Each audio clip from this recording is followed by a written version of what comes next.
안녕하세요. 대바의 서재입니다. 상처받지 않고 사는 인생이 있을까요? 수많은 상처와 위로로 채워진 것이 인생입니다. 그렇게 상처 위로 한 겹 한 겹 위로가 쌓이면서 삶을 견뎌내는 힘이 생기고 담담히 아픔을 바라보는 여유도 들어서는 것이겠죠. 하지만 가장 가까운 이들에게 받은 상처는 평생 마음에 남아 괴로움과 원망을 키웁니다. 우리를 가장 힘들게 하는 상처는 누구로부터 온 것일까요? 역설적이게도 사람은 가장 가까운 상대에게 가장 큰 상처를 받습니다. 사랑이 깊을수록 상처 또한 깊어질 수밖에 없습니다. 인간에게 믿음과 기대가 무너지는 것보다 더한 상처는 없을 테니까요. 그래서 우리는 종종 가장 가까운 이에게 이렇게 말합니다.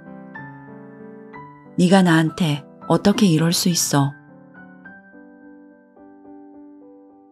특히 가족으로부터 가해지는 구속과 폭력은 말할 수 없는 갈등과 상처를 남깁니다.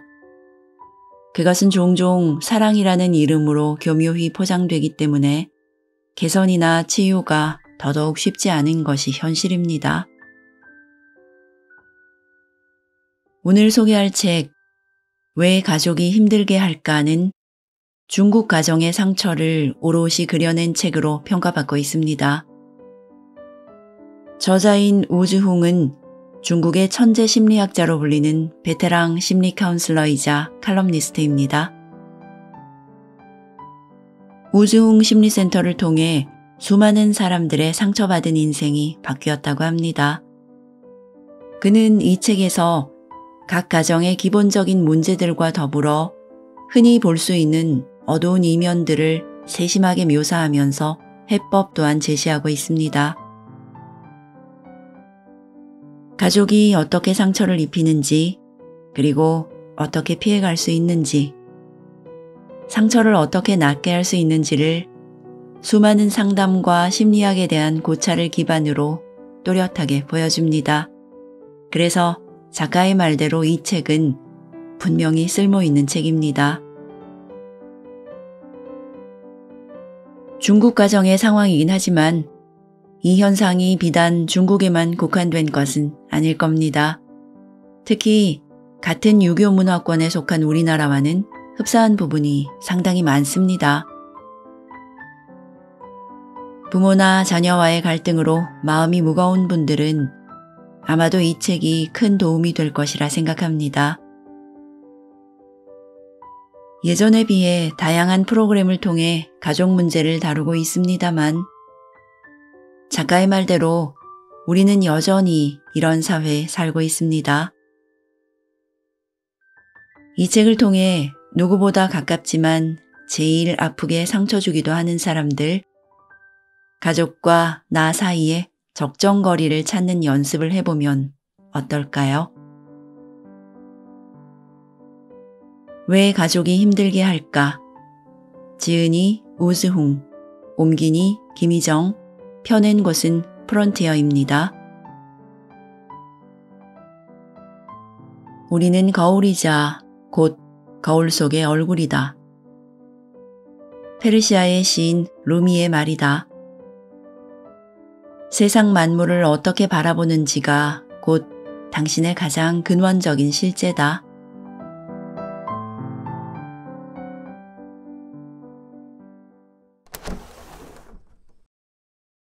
신문사와 함께한 행사에서 30명의 부모를 대상으로 30분간 가정심리학을 강연했다.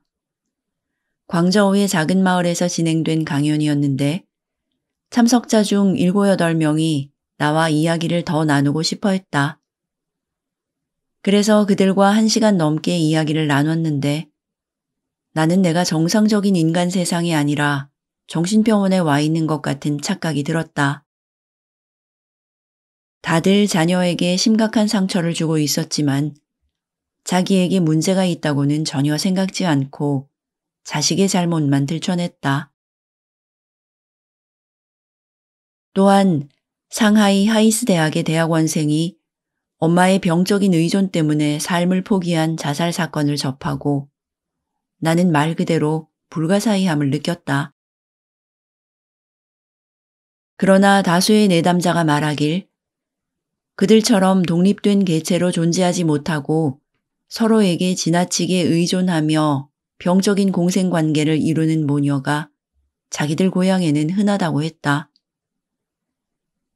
어쩌면 중국 가정 내에 숨겨진 문제가 많으며 상황의 심각성은 내 예상을 훨씬 뛰어넘을지도 모르겠다는 생각이 들기 시작했다. 나는 부모는 아이의 답안이 아니다 라는 주제로 강연을 자주 한다. 강연의 핵심은 부모가 결정자 역할을 하려고 하지 말고 아이에게 독립적으로 탐색할 자유를 주라는 것이다. 그래야 아이 역시 자기 자신이 될 수 있기 때문이다. 모든 아이가 처음에는 자기 자신 그 자체다. 하지만 양육자가 자기 뜻대로 아이를 만들려고 하면서 아이의 의지는 억눌리고 정도는 다르지만 끝내 정체성을 잃고 만다. 아이가 충분한 사랑을 받아 건강한 자아를 형성하면 자연스럽게 부모의 뜻대로 움직이지 않는다. 건강한 자아를 가진 사람은 부모를 매우 사랑하지만 어떤 일을 처리할 때 부모의 말을 무작정 따르지 않고 일단 자기가 느끼는 감정에서 출발한다. 엄마, 아이 관계만이 아니라 어떤 관계에서든 내 감정이 받아들여지면 그 순간에 내가 존재하며 상대도 존재한다. 바로 이것이 사랑이다. 유대계 철학자 마르틴 부버는 관계를 두 종류로 나누었다. 나, 너 관계, 그리고 나, 그것 관계다. 전자의 특징은 상대를 나와 동등한 존재로 여긴다는 것이고 후자의 특징은 다른 사람을 달성해야 할 목적 또는 수단으로 여긴다는 것이다. 목표가 얼마나 위대하든 한 사람이 다른 사람을 대상이나 도구로 본다면 이런 관계는 나, 그것의 관계다. 미국의 심리상담가이자 베스트셀러 작가인 스캇 팩은 거짓의 사람들에서 한 가지 이야기를 소개했다. 안젤라의 어머니는 안젤라의 자립성을 받아들이지 못했다. 안젤라는 평생 방문을 잠글 수 없었으며 엄마는 언제든 딸의 방에 들어갈 수 있었다. 그녀가 11살 때 엄마가 안젤라의 머리칼을 금발로 염색하려고 했다. 자신의 새까만 머리칼이 좋았던 안젤라는 염색을 하기가 싫었지만 아무리 반항해도 소용없었다. 안젤라는 이야기를 할 때도 엄마가 언제 입을 다물라고 할지 몰라 불안했다. 엄마는 입을 다물라고 하다가도 불현듯 안젤라가 무슨 생각을 하는지 속내를 캐내려고 애를 쓰기도 했다. 결국 30이 된 안젤라는 어느 날부터 갑자기 말이 나오지 않았다. 놀랍게도 이런 부모들이 결코 적지 않다. 스캇 팩은 부모의 이런 행동이 자식을 사람이 아닌 물건으로 여기기 때문이라고 했다. 자기가 낳고 기른 물건이기에 지배할 권리가 있다고 생각하는 것이다. 부모의 관심이 선이든 악이든 이런 상황이라면 아이의 자립성은 존중받지 못한다. 스캇 팩은 엄마와의 관계가 안젤라에게 잠재의식 모델을 형성했다고 분석했다. 이런 잠재의식의 영향 때문에 안젤라는 일상에서 어떤 관계를 맺든 그 사람과 점점 가까워지면 싫어증을 앓게 됐다. 이는 안젤라에게 사적 영역을 지키는 행위인 것이다. 지금까지 중학생들에게 수천 통의 편지를 받았는데 많은 아이가 부모 때문에 스트레스를 받는다고 이야기했다. 중학교 교사의 심리 트레이닝을 하는 유명한 심리학자 쉬하오위안은 부모가 가하는 부담이 교사를 훨씬 능가한다면서 이것이 아이들이 받는 공부 스트레스의 주요 원인이라고 말했다. 쉬하오위안 박사는 가장 단순하게 해석하면 부모가 자신의 걱정을 아이에게 전가하기 때문이라고 말했다. 부모가 성장이 정체되면서 자기가 사회에 적응할 수 있을지 걱정이 커지고 그로 인해 온통 자녀에게 희망을 걸면서 아이들이 부담을 배로 받게 된다는 것이다. 엄마들은 무리를 이루어 서로 정보를 교류하고 좋은 수업이 있다는 이야기를 들으면 아이를 대신해 등록한다. 이 헬리콥터 맘들은 모든 빈 시간을 자녀의 실력 향상에 쏟아부으며 분명히 부정적인 영향이 발생하는데도 멈추려 하지 않는다. 왜 그럴까? 쉬하오위안 박사는 말한다. 많은 엄마가 완전히 성장이 멈췄습니다. 그러니 불안하지 않겠어요? 하지만 자기들이 노력해서 성장할 생각은 하지 않고 그 부담을 오롯이 아이에게 떠넘겨요. 그러면서 그걸 사랑이라고 말하죠. 그러나 어떤 부모는 계속 발전하고 있으면서도 자녀를 독립적으로 성장하는 별도의 개체가 아닌 자기 증명의 도구로 여긴다. 아이가 성공해야만 체면이 서고 아이가 남들보다 뛰어나지 못하면 부끄럽게 생각한다. 일반적으로 10서너 살 이후의 아이들은 기나긴 반항기에 접어든다. 부모가 동쪽으로 가라고 하면 아이들은 기어코 서쪽으로 간다. 이는 부모를 괴롭히려고 그러는 게 아니라 자신의 역량을 보여주고 스스로 결정을 내리며 한 명의 독립된 인격체로 발전하고 싶다는 갈망의 표현이다. 엄마가 아이의 이런 특성을 무시하고 철동 같은 사랑으로 아이의 모든 문제를 걱정하면 아이는 엄마는 내가 뭘 해도 걱정하고 내가 어떻게 해도 문제를 찾아내니 차라리 아무것도 안 할래 라고 맞서는 극단적인 반항아가 된다. 쉬하오위안 박사는 아이들이 어른들이 저더러 효자래요 라고 말하는 것을 매우 듣기 싫어한다. 무엇이 효도인가? 효도는 기본적으로 부모를 존중하는 것을 의미하지만 많은 경우 부모 말을 무엇이든 따르는 것이라는 뜻으로 쓰인다.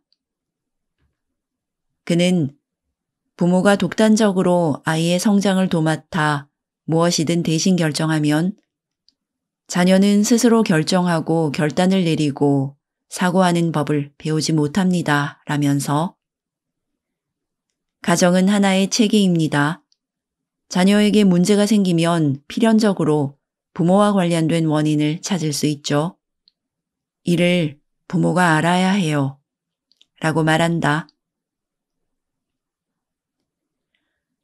어릴 때 부모의 평가를 많이 신경 쓴 아이들은 성장한 후에도 친구, 선생님, 사장님, 동료 등의 평가에 신경 쓰기 쉽다.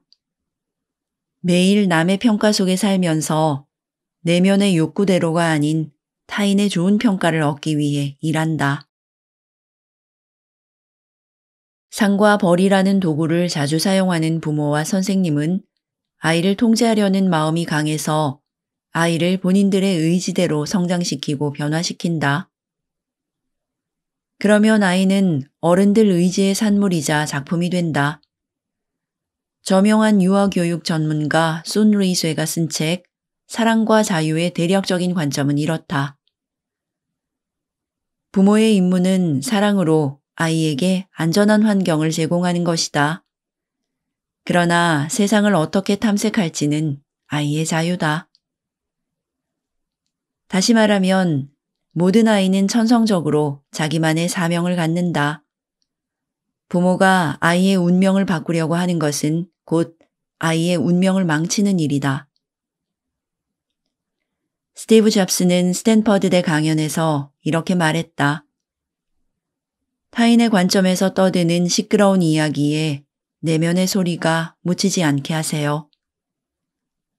내면의 소리와 직감을 존중하는 것이 무엇보다 중요합니다. 당신의 마음과 직감은 당신이 무엇이 되고 싶어 하는지 이미 알고 있습니다. 다른 것은 부차적인 문제들일 뿐입니다.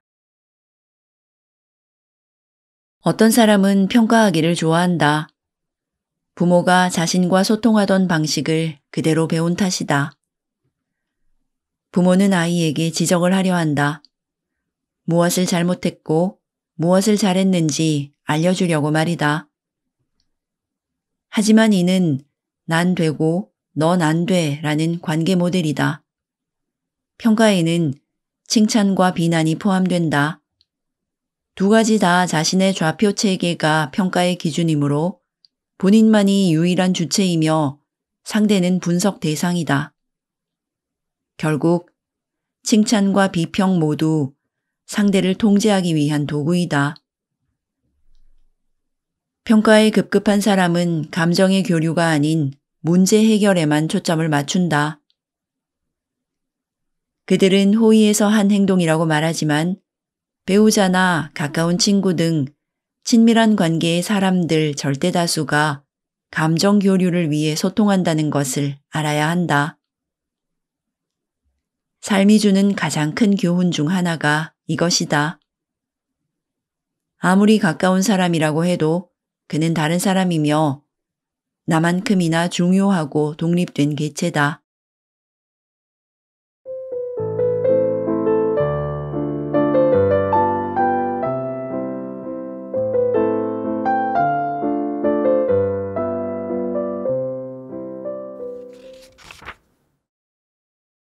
최근 나는 여러 통의 편지를 받았다. 모두 엄마들이 쓴 것이었다. 그들은 20살 전후의 자녀들 때문에 걱정이 매우 심했다. 친구가 적어서 걱정, 이성과 교제하지 않아서 걱정, 사회 적응력이 부족해서 걱정이었다. 내 아이가 진짜로 어떤지와 상관없이 엄마들은 늘 문제를 찾아낸다. 그런 엄마들의 진짜 걱정은 자녀의 성장이 아니라 자녀와의 분리다. 아들과 늘 함께하기를 바라는 엄마는 아들이 성장하고 독립하고 자신의 주도적인 결정을 갈망하게 되면서 극도의 분리불안을 느낀다. 이 엄마들은 스스로 독립할 능력이 부족한 탓에 시시각각 타인에게 관심을 갖고 사랑하는 느낌을 필요로 한다. 자녀의 문제점 찾기는 엄마에게 유리한 통제 방식이다. 자녀에게 문제가 있는 이상 엄마가 그 점을 걱정해 자녀 교육에 어마어마한 에너지를 쏟아붓는 것은 당연한 일이 되기 때문이다. 우리 일생은 끊임없는 분리의 연속이다. 태어나는 순간부터 아이는 비할 데 없이 고통스러운 첫 번째 분리를 겪는다. 그러나 아이는 여전히 엄마와 자신이 한 몸이라고 여긴다. 배가 고프면 엄마가 먹을 것을 주고 추우면 품에 꼭 안아주리라고 생각한다.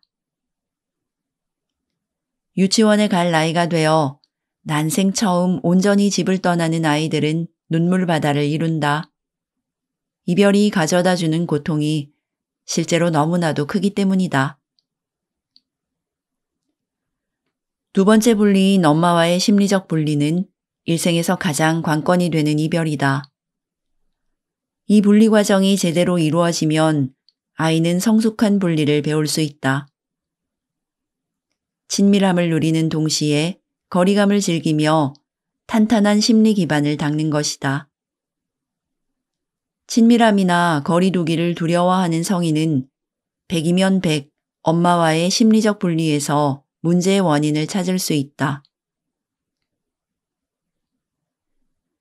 세 번째 분리인 가정과의 이별 과정은 어린이집에 다니는 시기부터 시작해 어른이 되어서야 끝이 난다. 아이는 초등학교, 중학교, 고등학교 등을 지나 종국에는 집에서 완전히 독립하게 된다. 그리고 자신의 가정을 꾸리고 아이도 낳는다. 분리되는 과정이 얼마나 고통스럽든 우리는 반드시 이별해야 한다. 심리상담사 룽웨이링은 가정과의 분리는 길고도 쉽지 않은 과정이라면서 일부는 평생 끝내지 못하기도 한다고 말했다. 아이는 크면 독립된 공간을 원하고 자신의 수완을 펼쳐 역량을 시험하기를 갈망한다. 생명이 성장하는데 필연적인 법칙이다. 그러나 많은 부모가 이 점을 깨닫지 못한다. 그들 마음속에 자식은 영원히 철들지 않고 뭘 해야 할지 모르는 아이라 늘 아이 일에 노심초사해야 한다고 생각한다. 그래서 자녀가 20살이 되어도 여전히 2살 배기 아이처럼 대한다. 이런 사랑의 배경에는 두려움과 당황스러움이 있다. 부모가 아이의 독립성을, 다시 말해 아이와의 분리를 받아들이지 못하는 것이다. 건강한 가정체계를 만들려면 부부관계를 가장 중요한 위치에 두어야 한다. 그러나 우리의 전통문화는 편향적으로 부모-자녀 관계를 부부관계보다 더 중시한다. 하지만 자녀가 부모를 얼마나 공경하든 언젠가는 부모를 떠나 자기 삶을 살아야 하며 부모가 자녀를 얼마나 사랑하든 자녀는 독립해 자기 생활을 꾸려나가야 한다. 부모와 자녀의 관계는 하늘이 내린 관계다. 그래서 좋은 부모든 나쁜 부모든 우리에게는 선택권이 없다. 그저 받아들일 수밖에. 하지만 연애 관계는 내가 선택할 수 있다. 연애의 의의는 평생 함께 살 반려자를 찾는 데 있지 않아요. 내가 독립적인 인간이고 반려자 역시 나만큼 독립적이며 중요한 사람이라는 사실을 이해하는 것이 진짜 의의죠. 심리상담사 롱웨이링의 말이다. 어린 시절이 행복했다면 우리는 그 행복을 복제할 가능성이 커요. 어린 시절이 불행했다면 그 불행을 복제할 가능성이 크고요. 그러므로 연애는 두 사람이 현재 추는 춤이라고만 볼 수는 없다. 두 사람의 스텝이 어릴 때 배운 것이기에 두 가정이 과거에 추었던 춤이기도 하다.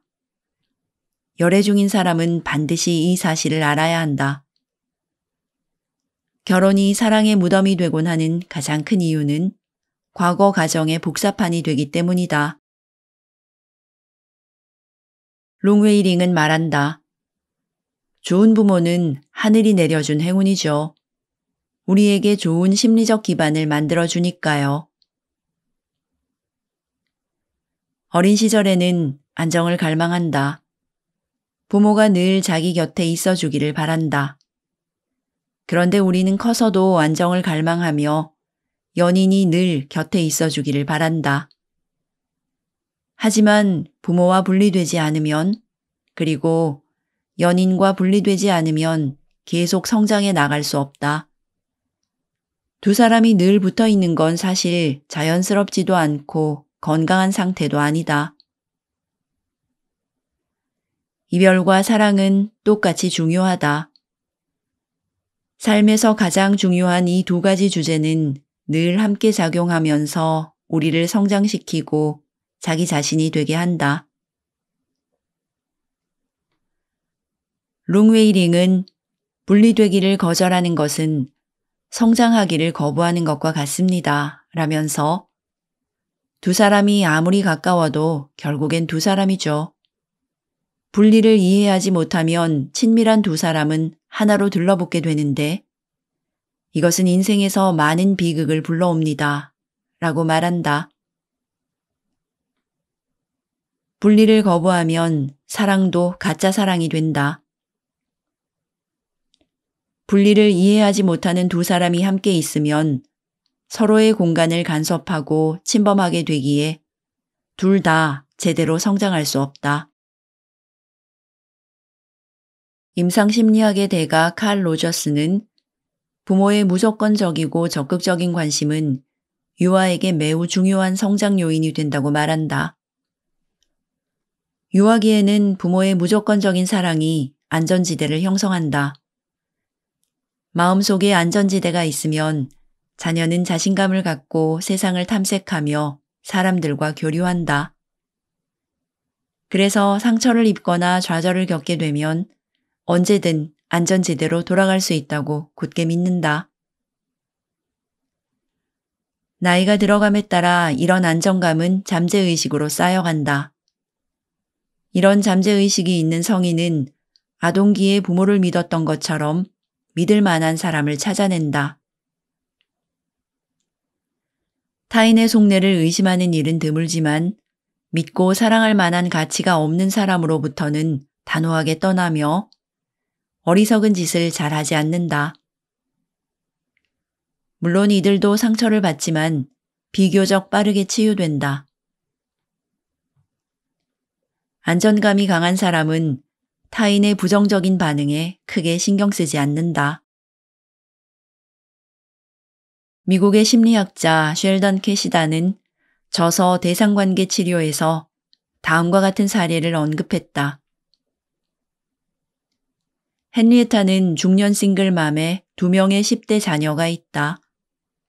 그녀는 매일 차로 자녀들을 학교에 데려다주고 데리고 온다. 아이가 차에 타면 그녀는 차 문이 잘 잠겼는지 확인시킨다. 그러나 자녀들이 확인하려고 하면 매번 차 문은 이미 잠겨 있다. 이 엄마는 뭘 하는 걸까? 왜 필요 이상의 짓을 할까? 캐시다는 헨리에타를 환심사기의 전형으로 해석했다. 차 문을 잠그는 일은 의식적인 봉사다. 헨리에타는 이런 방식으로 자기가 세심하게 보살피는 엄마임을 드러냈다. 자신이 희생했음을 자녀가 알아주기를 무의식적으로 바란 것이다. 죄책감은 우리가 가장 마주하기 싫어하는 감정이다. 특히 누군가가 간단히 해낼 수 있는 일을 한 뒤 교묘하게 죄책감을 일으키려고 하면 강한 분노를 느낄 수 있다. 그런데 환심을 사려는 사람은 세심하고 조심스러워서 남을 도와줄 때도 매우 교묘하게 드러낸다. 난 그저 널 도와주고 싶을 뿐이야. 어떤 보답도 필요 없어. 부담 느끼지 마. 이런 사람을 대할 때 처음에는 분노를 표현하기가 매우 어렵다. 심지어 분노를 느꼈다는 사실 때문에 죄책감이 생길 수도 있다. 이렇게 좋은 사람한테 어떻게 화를 낼 수 있지? 그러나 이런 일이 점점 잦아지면 분노를 억제할 수 없게 된다. 그래서 타인에게 그 분노를 표현하거나 환심을 사려는 자를 아예 멀리하기로 마음먹는다. 헨리에타의 두 아들이 그랬다. 그들은 학교와 사회에서 문제를 자주 일으켰다. 이것은 두 아이가 분노를 표현하는 방식이었다. 본래 엄마를 향해야 하는 분노인데 엄마는 너무 좋은 사람이라 화를 낼 수 없으니 다른 곳에 그 화를 발산한 것이다. 동시에 엄마와의 관계는 점점 소원해졌다. 두 아들이 엄마가 환심을 사려는 행위를 차단해 죄책감을 줄인 것이다. But if I lay down and I play dead and I stay dead, baby you'll get sick of being the monster out of my head, under my bed, think you're something out of my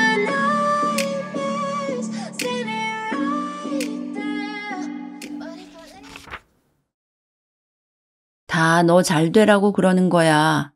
그러니까 내 말 들어. 우리 사회에서 가장 전형적인 사랑의 거짓말 중 하나다. 부모는 이 거짓말로 자녀를 통제하고 교사는 이 거짓말로 학생을 통제한다. 남자는 이 거짓말로 여자를 통제하고 여자도 이 거짓말로 남자를 통제한다.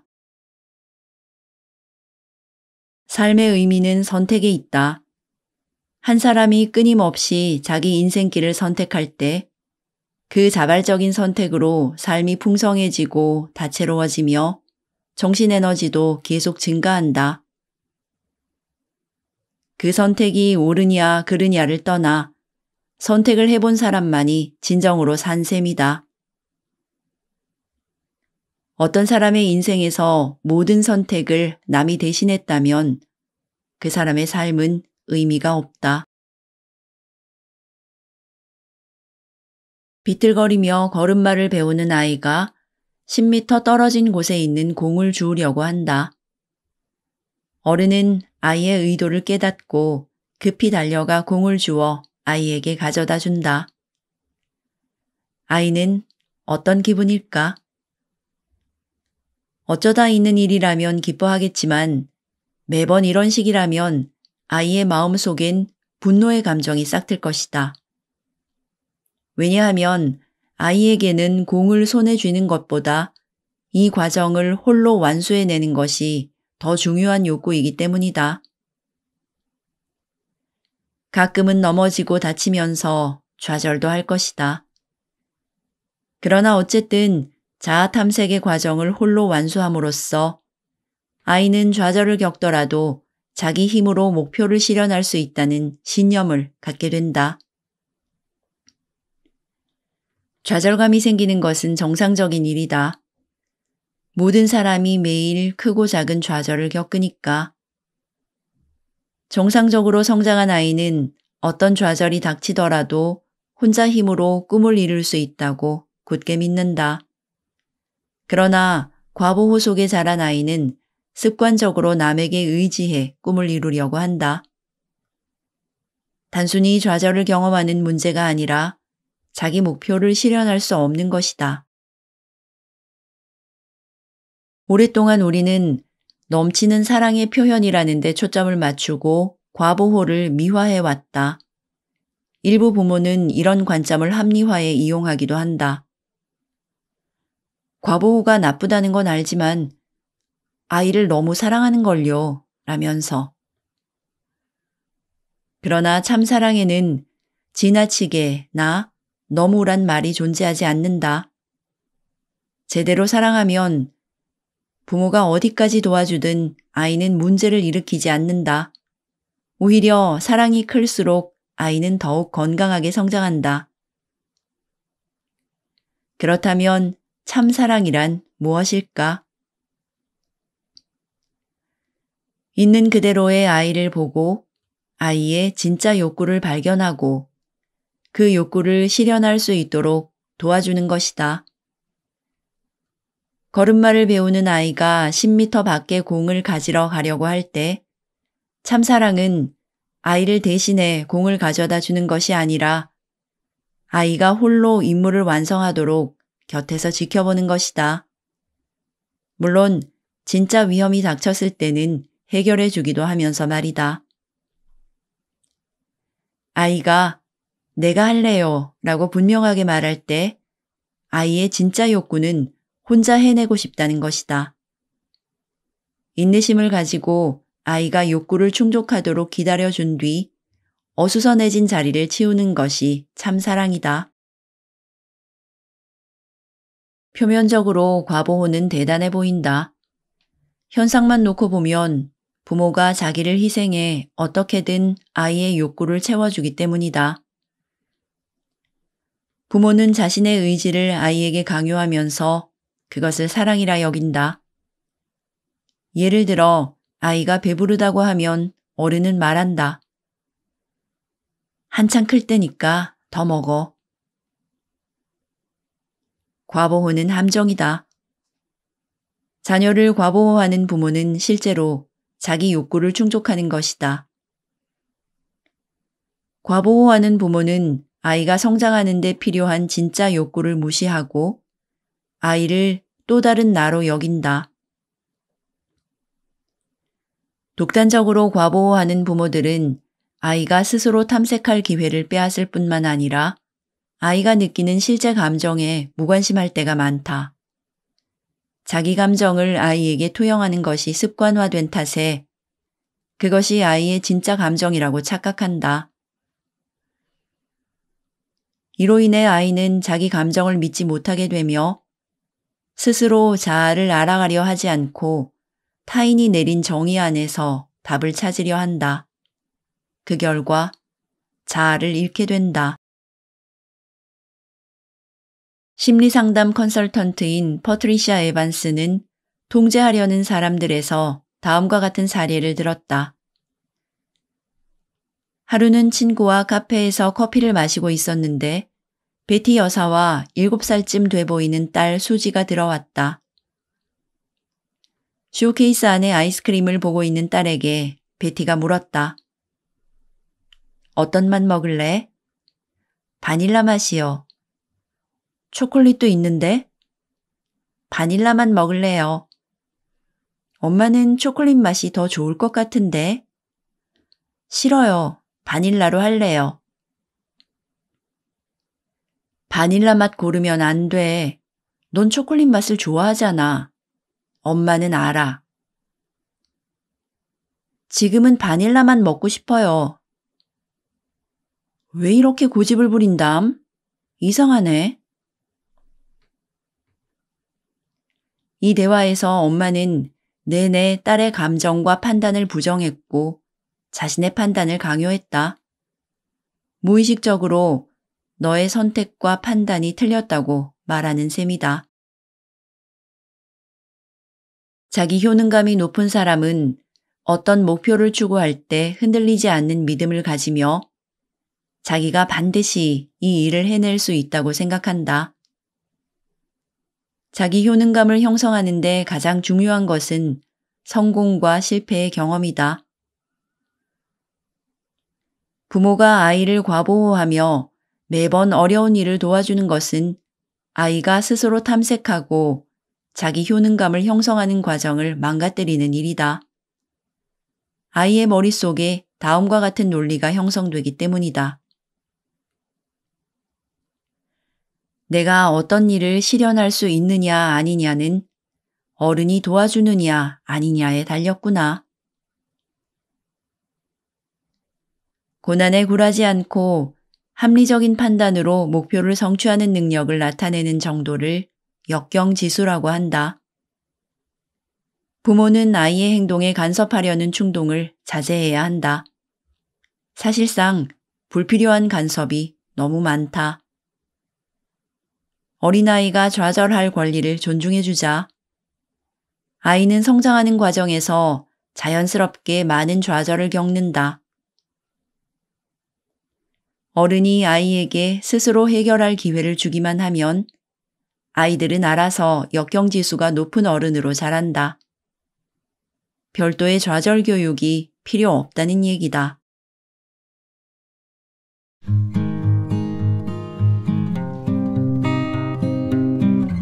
좋은 집이란 구입하는 것이 아니라 만들어지는 것이어야 한다.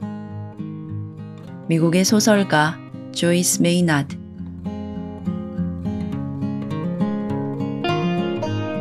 대바의 한 줄 평. 부모가 주는 존중의 바탕 위에서 자녀는 스스로에 대한 믿음과 자신감을 얻고 더불어 타인에 대한 배려와 순수한 관계 맺기를 배우게 된다.